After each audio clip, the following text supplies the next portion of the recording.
জীবন কখনো কখনো এমন এক পরীক্ষার মুখোমুখি দাঁড় করায়, যেখানে লড়াই করার শক্তি থাকে কিন্তু সামর্থ্য থাকে না।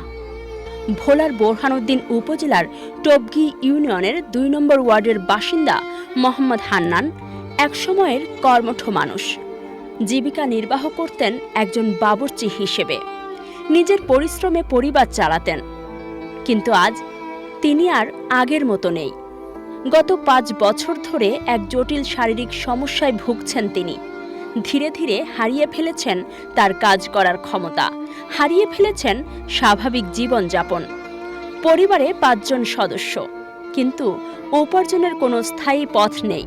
যে মানুষটি একসময় পরিবার চালাতেন, আজ তিনিই হয়ে উঠেছেন অসহায়। হান্নানের ভাষ্য অনুযায়ী ২০১৮ সালে একটি রাজনৈতিক সমাবেশকে কেন্দ্র করে একটি অনাকাঙ্ক্ষিত ঘটনার পর থেকেই শুরু হয় তার শারীরিক জটিলতা।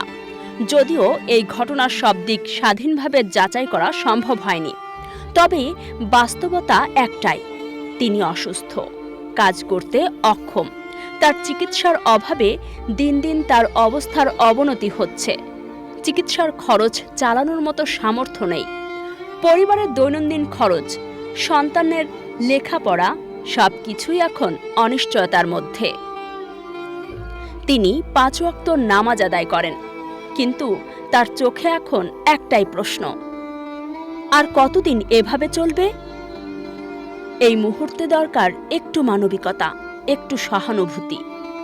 আপনার সামান্য সহযোগিতায় ফিরিয়ে দিতে পারে একটি পরিবারের স্বাভাবিক জীবন, চালিয়ে যেতে পারে তার চিকিৎসা, ফিরিয়ে দিতে পারে তার হারিয়ে যাওয়া হাসি। সাহায্যের হাত বাড়াতে পারেন বিকাশ ও নগদ নম্বর 016141171964। আপনি সাহায্য করতে না পারলেও এই বার্তাটি ছড়িয়ে দিন, কারণ আপনার একটি শেয়ারই পৌঁছে দিতে পারে এই খবর কোনো সহৃদয় মানুষের কাছে।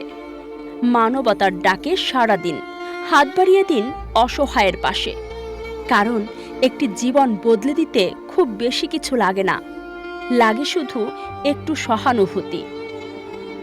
কাজী সাইমা, জনমানব নিউজ। আমি আজ ৫ বছর ধরে ভুগতেছি। এই ওষুধ খাইতে খাইতে আমি অনেক টাকা পয়সা শেষ করছি।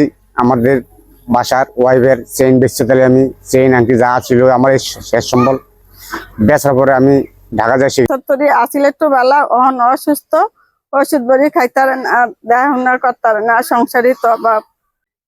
বিগত ৫ বছর ধরে অনেক অসুস্থ। ডাক্তারের চিকিৎসার জন্য অনেক টাকা ব্যয় করছে এবং ঢাকা মেডিকেল ভর্তি ছিল ২-২.৫ মাস। এখন পর্যন্ত কিছুই বোঝে না, ঘরের জন্য কোনো কাজকাম করতে পারে না।